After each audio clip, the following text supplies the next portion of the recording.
যারা ভিডিও দেখছেন এই গুহায় এখানে নবীজি কি মাথা রাখছিল নাকি? এখানে মানে যখন যুদ্ধ চলতেছিল এই জায়গায় একটু লুকাই ছিল নাকি?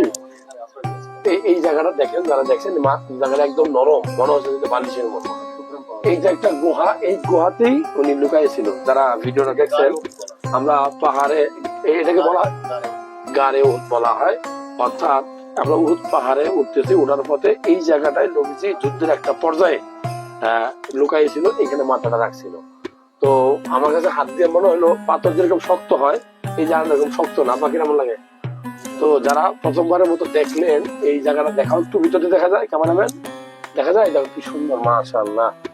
তো এই পাহাড় কিন্তু সেই পাহাড় যেই পাহাড় বেহেশত যাইবো, কনফার্ম জান্নাত, ঠিক আছে?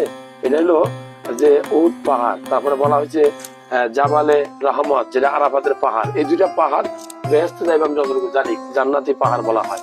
তো যারা দেখলেন প্রথমবার মতো তথ্য ভালো লাগলে শেয়ার করে অনেককে দেখার সুযোগ করে দিবেন। এই সৌভাগ্য সবার হয় না এখানে আসার।